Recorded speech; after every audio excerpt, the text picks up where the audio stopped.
Right, when you're ready. Right.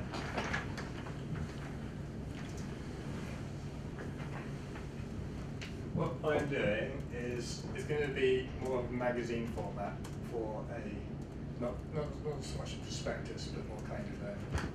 Because we already have a prospectus, and I don't want to kind of be competing with that. I want to have something that's going to be really good to look at.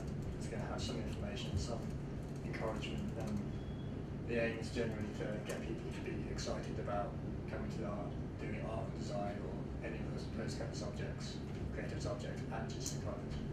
Just an opportunity for them to just kind of let their creative side out, and this is just kind of going to be embracing that. It's targeted at generally people leaving school or further education, so like 16 to 18-year-old people. But I also don't want to go too much in that direction, because I don't want to exclude mature students or international students. You might also be interested in coming here. I don't want to like be too niche in that regard. And in it, it's gonna some of the ideas that will be in it. Going to be highlights of some of the courses we do. So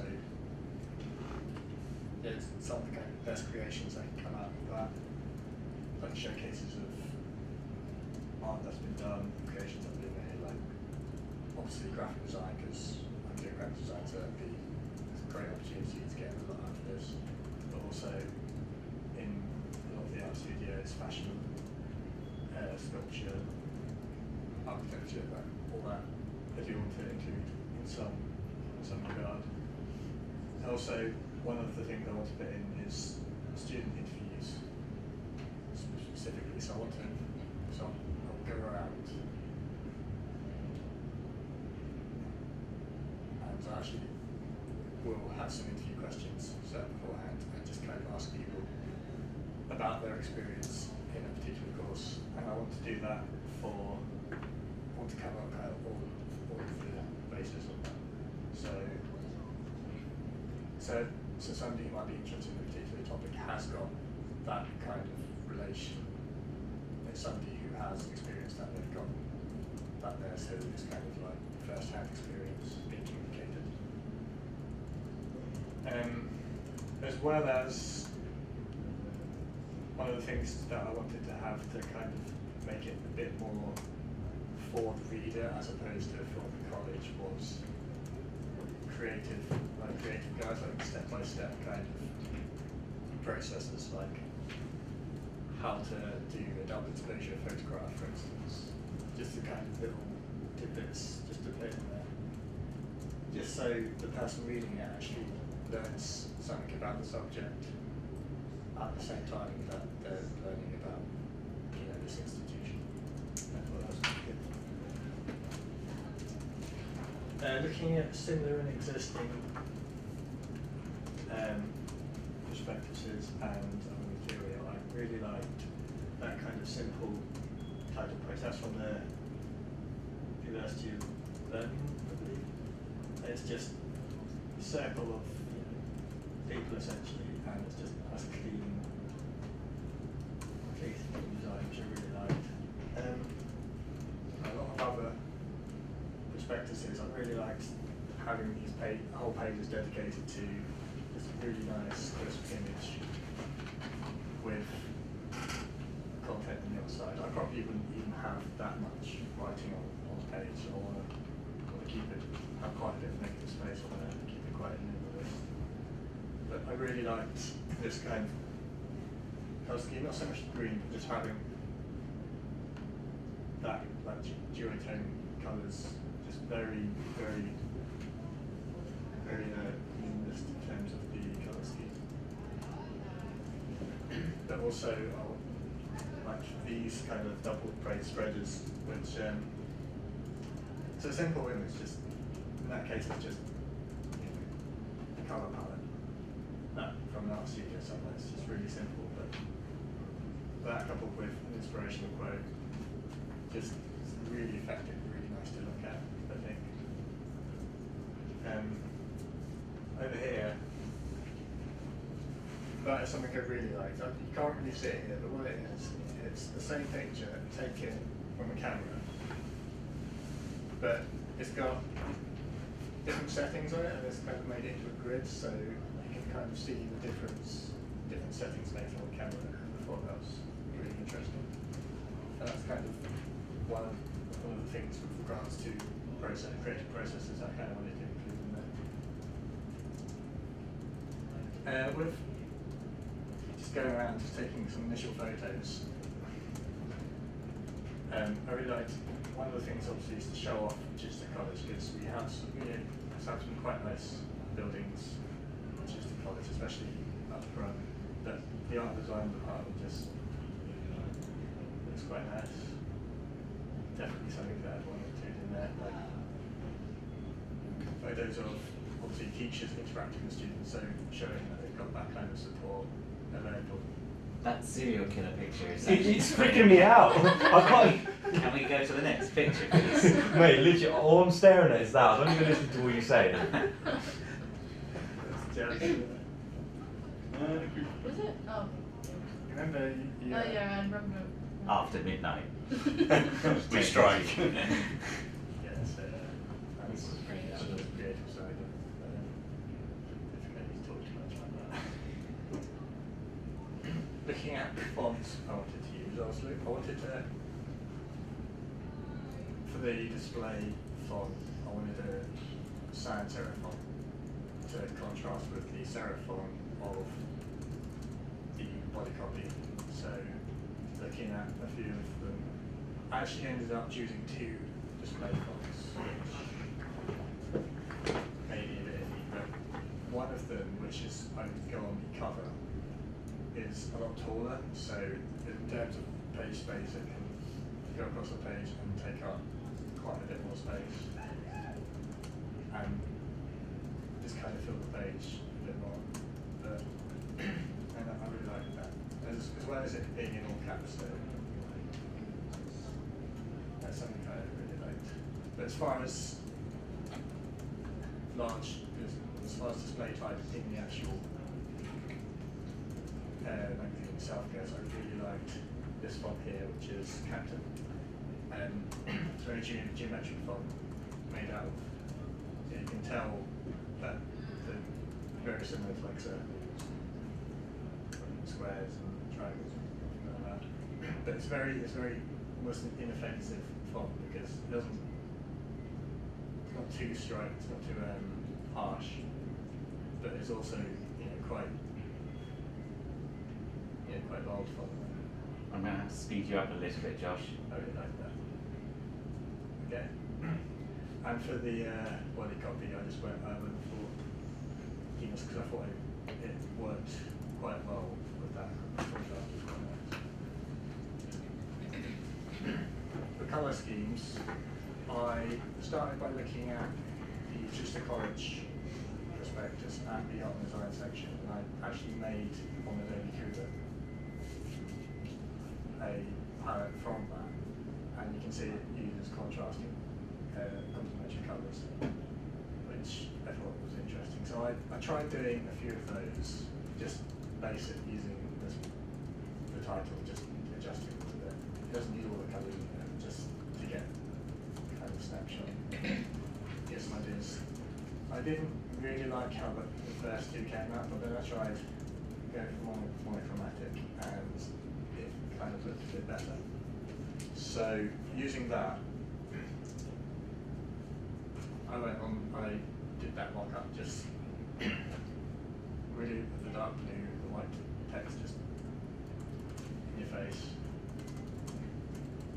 and just a nice little quote on the page, and that's all with a picture of that in black and white. I thought that kind of worked really well together. Originally I had it so that picture was in colour, but I was looking at it for a long time and it just wasn't working for me. But as soon as I did that, it just kind of stood out and looked really professional. Unique selling point is that compared to a course prospectus, which is all about just information about the college, it's almost kind of selfish in a way. It's actually can be used for other purposes. Like it can also be a learning tool because it will have all those bits about creative processes in. So I thought that was quite good because it kind of engages the reader a bit. And the way it kind of sells courses is not going to be so direct. It's going to be like, here's a course, here's what it is. It's going to kind of show what can come out of it. It's more about what goes on in there, visually rather than a bunch of text. As far as materials and pricing go, I was looking at Blurb, and I really liked the kind of A4 size, 13 magazine size. So I'm gonna have to cut you off because we've got to get to Igor as well.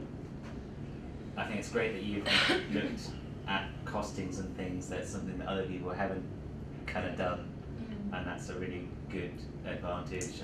I mean, just looking at the kind of papers and stuff that you've picked, I would also agree.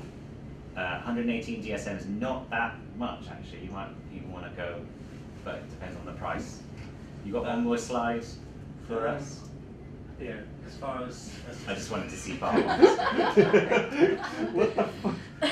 it's just about the process that I go to refine it. So I'll do a prototype. This is really, really good, and it would be nice for you guys to explain a little bit more about how you're managing the quality. When I say managing the quality, it means making sure that it's as high quality as possible. Yeah, so every company has a quality management system. Okay, and that sounds all really technical, but basically, for example, if you're writing a book, how are you checking the quality? Well, you give it to an editor afterwards, right? Yeah. So having these kind of things shows your kind of media background, and I'm impressed. But we're going to go straight into feedback, Josh. Otherwise, my kids are going to be waiting outside of school, and they won't be happy. Any points you wanted to chuck in? Yeah, just There, go just for the it.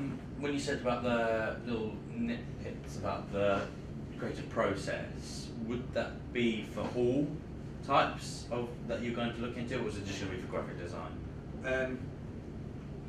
The one I'm going to focus on is graphic design, mostly because I know myself quite a lot about that, like photography and typography, things like that. So that is definitely 100% going to be in there. Okay. But I also want to look at other areas as well, so that would involve me having to ask other people's expert opinion. I was going to say because If Kim and Pete were here, Yeah. they wouldn't be happy about what you just said. it seems very focused, where you're not broadening. You're just like if you've got looking through the prospectus, you'd be like, oh, there's some nice stuff about graphic design and photography. But I Oh, want any fashion. Yeah. yeah. That makes sense. Then there's no fashion, there's no textiles, there's no 3D like snippets. It just seems a very focused area.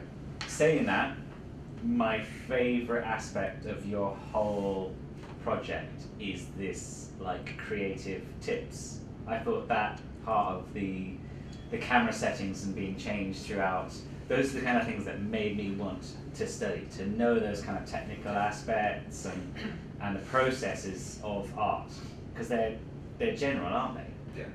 Yeah. It could be a photo of fashion. Do you know what I mean? That, you know, it's how you present it in that way. You learned a lot about the color wheel. You talked about complementary colors today. Yeah. Okay. Those are things you could also put in. I'm not sure if. How do you guys feel about that? Do you think that's a good direction to go in? For me, that's my favorite aspect of what you've.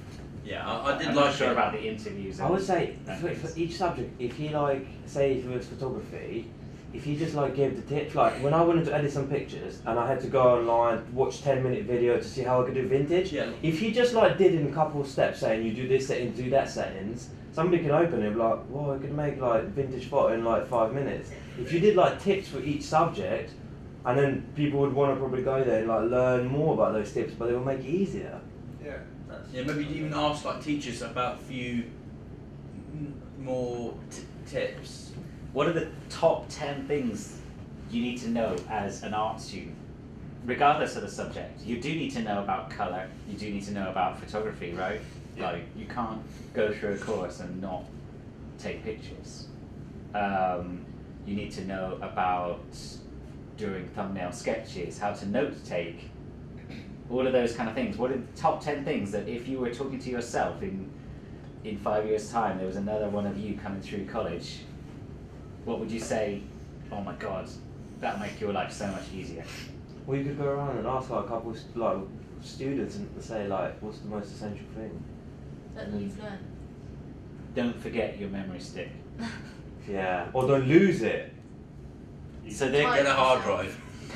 As you tell me 50 million times. No, get online. So if you kind of try to think to move more in that direction, I think That would be a sick thing. I think you'll hit something really, really exciting. Any other points for Josh? I think that the thing when he was trying to show off the art department, like if you're gonna show it off, like I want to see like a proper good picture, not just like at the angle, like underneath of the bushes. That doesn't really show it off. Like I would not want to go to a place like that. Yeah. So I'll say if you're gonna show it off, like say proper good pictures, people want to go there. It's like refined. It's kind of obvious to take a picture of the art block, but don't do it because the art block doesn't look pretty. Yeah, I was gonna say. The art box really doesn't. Yeah, it doesn't sell to anyone really. Leeds doesn't put there because Leeds is not a pretty city. but does that make sense? Yeah, so you have to find workarounds. Found Okay. many places where it's Thanks ever so much, Josh. Yeah, well,